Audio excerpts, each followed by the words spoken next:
Good morning, good afternoon, or good evening, and welcome to episode 4 of the Down the Lane podcast. Tonight I'm joined by Rob Quinn. Hello. Cherry Quinn. Hi. Bobbie Randall. Hello. And Miles Rees. Hello. As we discuss all the things that happened over the bank holiday weekend. So let's start with Miles. Go on, crack on. No pressure. Get Fridays again. Worthing or Yeah. Working on Friday. Where do we start with that? Well, I'll keep it on the pitch. We discussed the off the pitch enough. On the pitch, it was the sort of game I expected to be very tight. We knew it was going to be tight from the first game played against them against Woodside Roads in New Year's Day, wasn't it? Yeah. 0-0. And yeah, it was sort of lived up to expectations. Really, it was a tight game. Like before the red cards, it was fairly even. They had a couple of chances on the break over the top. The red card was, I think, definite sending off. Agree, had a headlock, so you can't do that. That is definitely red. And after the red card, it was really frustrating first half, really, because they had the better of the chances, but with more the ball, we had probably like 60-70% possession, something like that. But yeah, after the red card, they had the better chance on the break, and then all their own doing, really, the goals, and it just sort of had a bit of calamity on the edge of the box, didn't clear our lines, and then Glenn Ray smashed in from 20 yards. So it's frustrating to go 1-0 down. Lads came out second half. Thought we put on a good show in the first 15 minutes, showed some real energy. Obviously created a chance on the free kick with Jack Clark crossing into Alpha Pavey. And I was really pleased for Alpha, by the way, to get his goal. I hadn't scored for probably 3 months now, 4 months. Not sure his last league goal before that. So Slough, Farnborough. Well, yeah, he's scored Farnborough. Yeah, for Borough, not scored for a long time. So I was really pleased for Alpha to get his goal, and then we just didn't quite do enough in the final third. Obviously, there's the infamous now Sam Beard's handball incident as well, which hopefully didn't haunt us during the season. But yeah, it's just frustration. I think is the main frustrating Friday. Yeah, caption that one. kind of agree with you. It's against 10 men again, isn't it? Mm-hmm. It's Don't do it, do we? I Struggle. Just can't deal with it. somehow we seem to look like at times we're the team that's down to 10 men. Yeah, I think teams battle when they're down to 10 men. I mean, we've said it before about when we went down to 10 at Hornchurch, and you always hear, the 10 men, the 10 men battled. And I think when if you're a weak football side, you crumble. But if you've got quality players like Worthing have, like Dorking have, they're quality football players.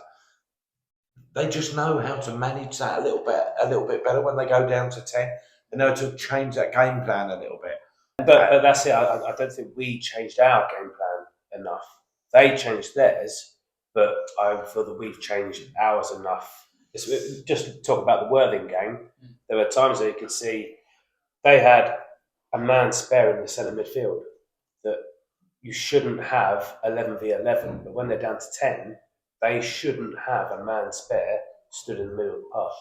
Worthing looked comfortable for the first half with 10 men out. They had a back. They started with a 4 back, and then ran singles out. They played with 3. They looked really comfortable.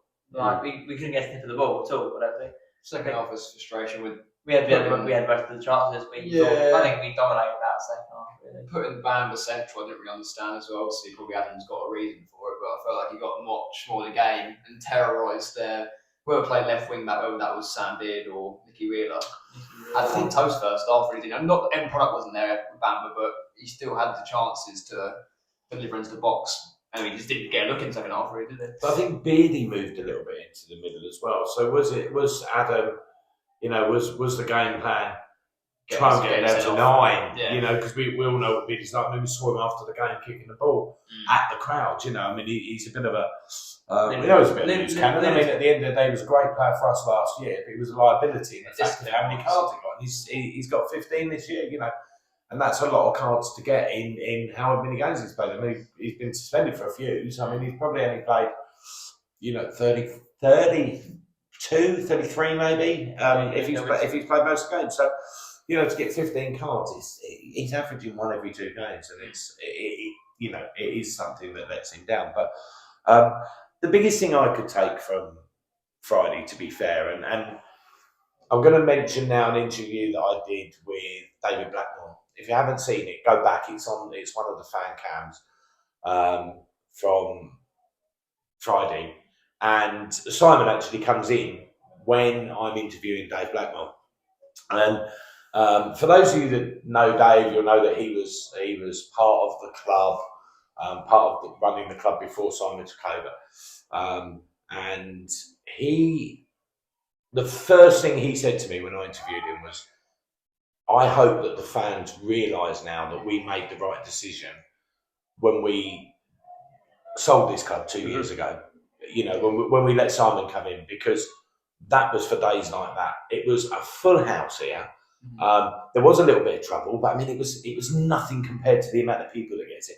And you're always going to get, you know, you can go out on a Friday night in town and you've got someone that goes out for a fight, right? Yeah. They spoil him for a fight. Yeah. And I think there were people here that were doing that. But David said to me, you know, I've just given Kim a hug and I've just shook Alan's hand and said thank you for what you've done. And Simon comes in. And again, if you haven't seen it, it's worth watching the interview just for that, because Simon actually gets he breaks a little bit, he gets a little bit emotional, because we all know Simon's a lovely guy, right? We all know he wants the best for this club, and it's not a money thing with him.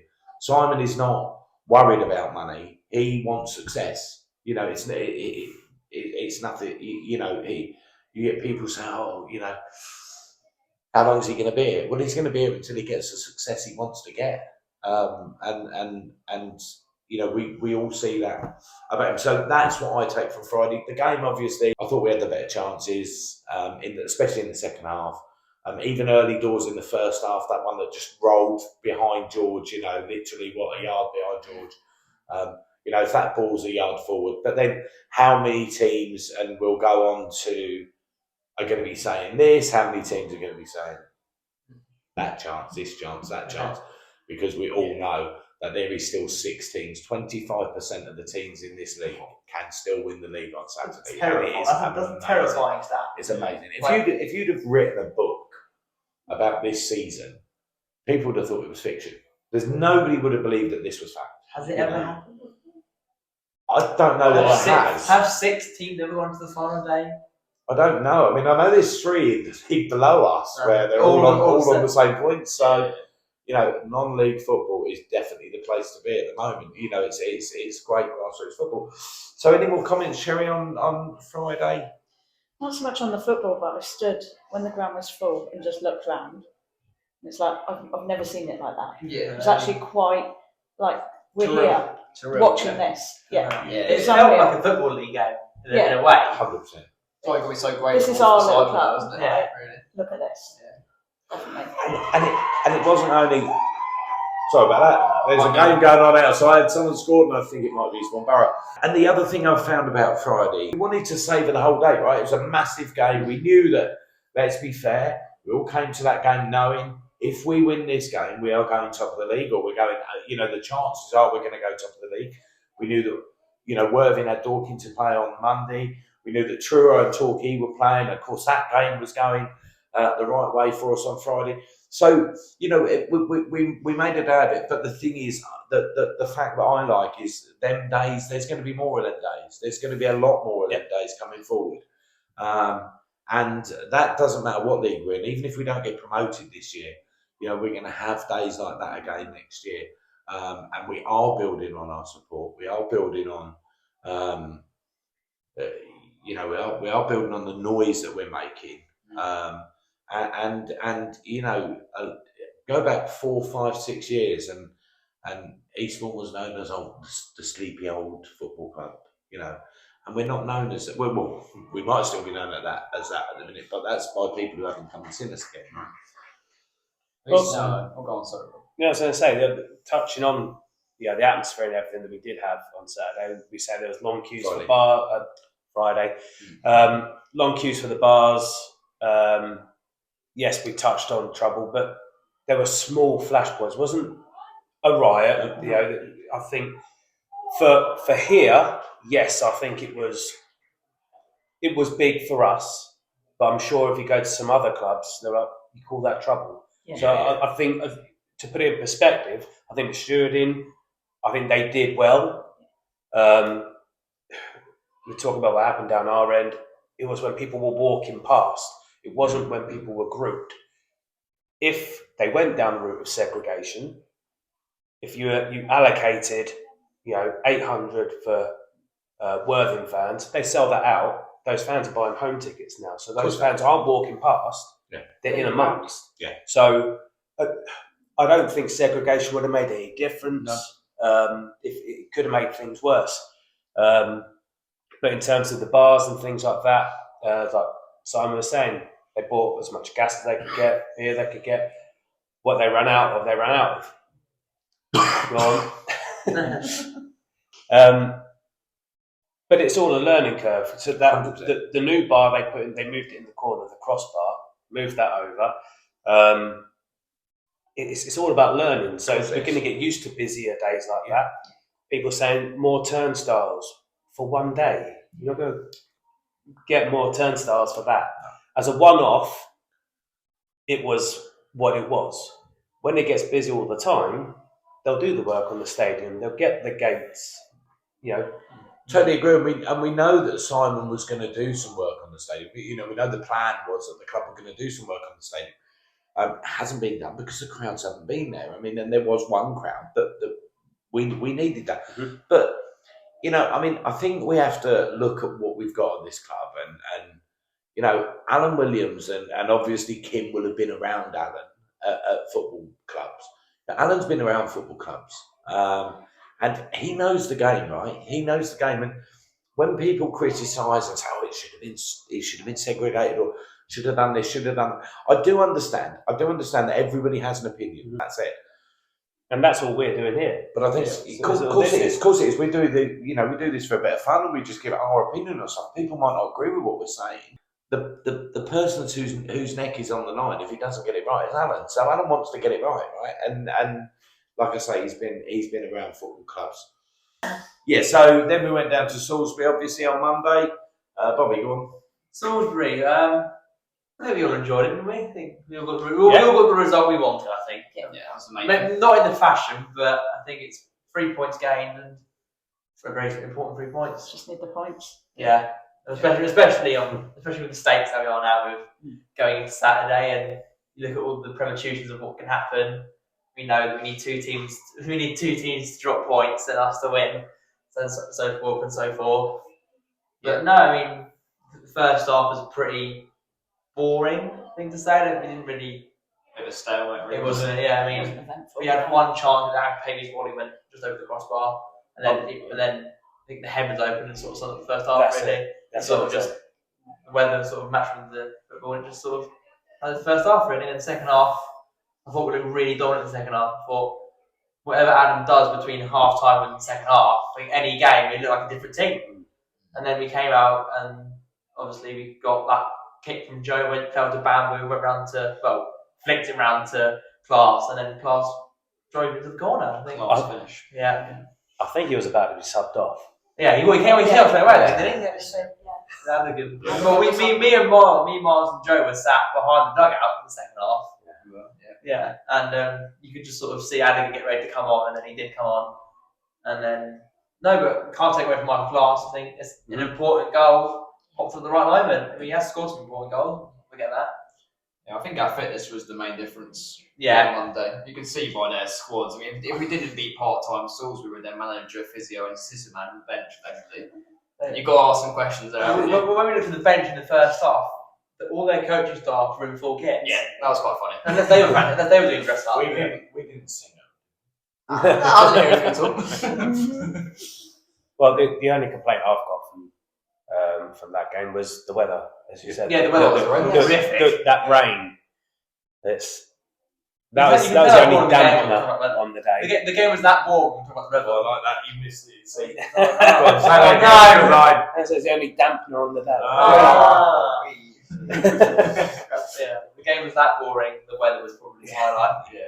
No, and then there were heart in mouth when Joe Wright nearly caught the Watford area. I don't think. He ran into the belly, over. It was incredible. He's actually on the line. Yeah. What actually happened? Did he He trip over? slipped. He went forward and slipped. He slipped forward. And then they didn't really create much. They had one chance where it just went wide of the post. Well, I don't know how wide of the post it went. Yeah, they had a decent volley, didn't they? About the penalty spot, glazed over. And they had that one where I think Kai got pushed over. They just put it across the 6-yard box and they missed that one. Like, It was a classic Borough 1-0 on the way. On the Yeah. picture, isn't it? yeah. About How many counter 1-0s starts. have we got this Way season? too many to count away from home. But we've taken it as 3 points, so Another clean sheet. can't complain. Yeah, One so- nil is 3 points, isn't it? It is. That's it. Yeah. And I think, like Adam said in his interview, if you'd have given any of us the fact that you could go into the last game of the season with a chance of winning the league, a point behind the league leaders, we would have taken that 100%. hands down. Yeah. But tomorrow night, very exciting news for you. I am recording a podcast tomorrow night with a representative from Truro, Torquay, Worthing, Dorking, and Boreham Wood, and we are going to do a Teams call. Talking about what is going to happen on this very, very special Saturday when one team is going to win the league. So I'm going to kind of keep a little bit quiet out of this one because I've got my talking to do tomorrow night. So go on, table. Where are we going to finish? What are we going to do? Your opinions. Well, I think the excitement isn't just for us and the others that are looking to win the league. I'm speaking to people at work, people up north, Leeds, everywhere. They're hearing about the National League South. Yeah.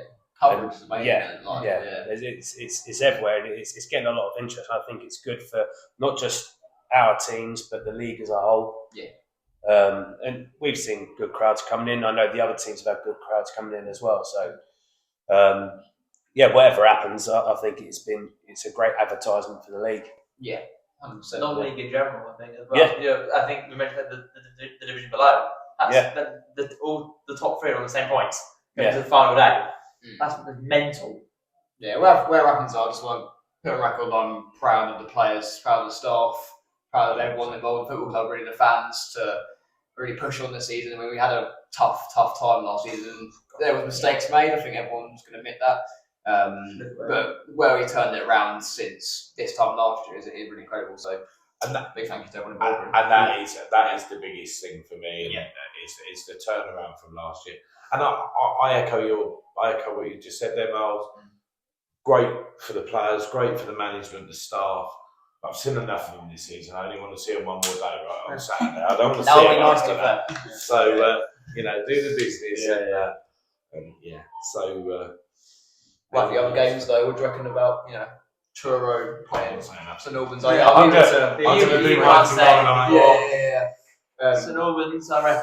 St Albans, people are thinking that Truro is going to be easy. I don't think No, I it think is. St Albans going to fail. I think one drop points, the other don't. I That's think my prediction. I think. Yeah. I don't know. I want to say both of them drop points. It's just too but late for me. it's like both of them drop points, and then we also need to win.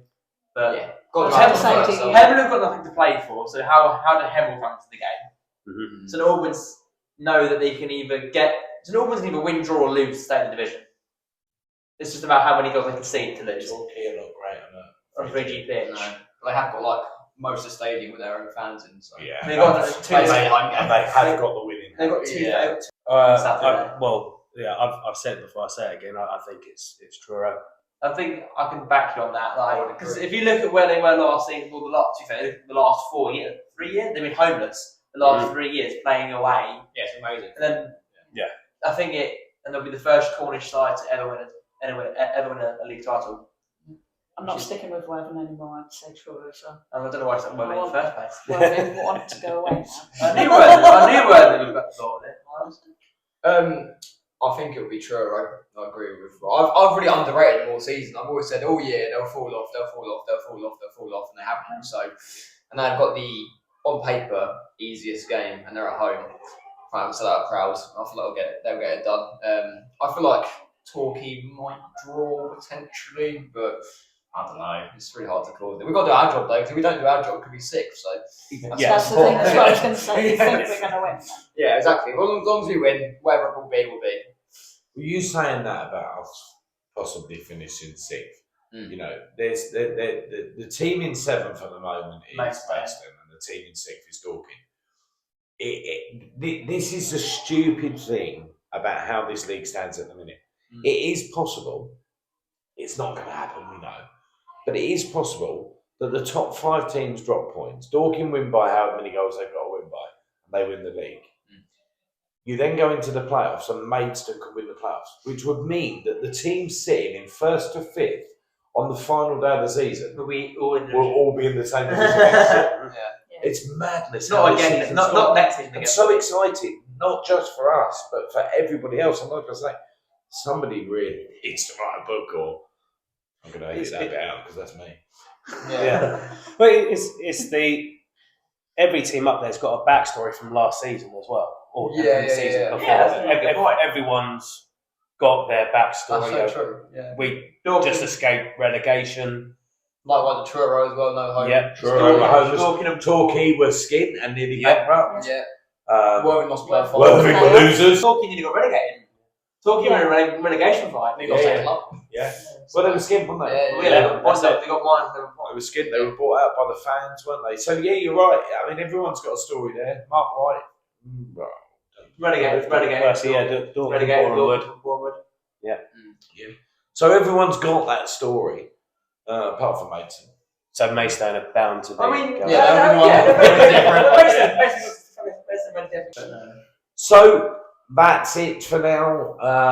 We will be back with you some point next week. We could do something around the playoffs. I mean, I'm just hoping that we're not 4th to 7th, and then it gives us a bit of time. Yeah. If we are 4th to 7th, we might be back Sunday night with knowing who we've got to play. But I mean, that's the thing as well, guys, right? You know, you've got clubs now that are sitting there not knowing where they're going. You know, there is going to be a game. A week today. We have no idea who's in it. To Truro. And we have no idea who's in it. Yeah, because even Maidstone are Wednesday, aren't they? They're guaranteed Wednesday away, aren't they, Maidstone now? Yes. So So we they know they're playing going somewhere. on Wednesday. Where? No one knows. You know, no one knows. And that is the beauty of it, really. It is. Yeah. It's a fantastic league. And I know, listen, every fan, I think even fans that have been down the bottom, you know, or been involved in this league in any way, must have experienced the highs this year that teams have had, the lows that teams have had. They must have experienced it, right? Because they're part of a season that's going to this season will get talked about for a long, long, long time. A long time, because it's never going to happen again. And the thing is, when it does happen again in 30 years' time or 20 years' time or whatever, they're going to say, it's like the National South in 2025, right? Because, so we will be back. Give us a like, subscribe, follow. Don't forget, tomorrow night I'm recording, and hopefully that should be out. So this is being recorded Tuesday night. I'm hoping this comes out Wednesday. Recording Wednesday night on the other one, and I'm hoping that will be out at some point on Thursday. So it gives you a couple of days to digest it before the final day of the season. So whatever team you support, good luck. Enjoy the ride on Saturday. Unless you're worthy.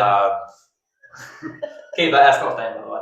That's got to stay. Mine. No. So whatever team you support, good luck on Saturday. Apart from Truro Torquay, who I wouldn't mind if you just drew and we won. But enjoy the ride, guys. It's been a fantastic season. Whatever team, you know, if you're an Eastbourne fan, you'll know the season we've been on.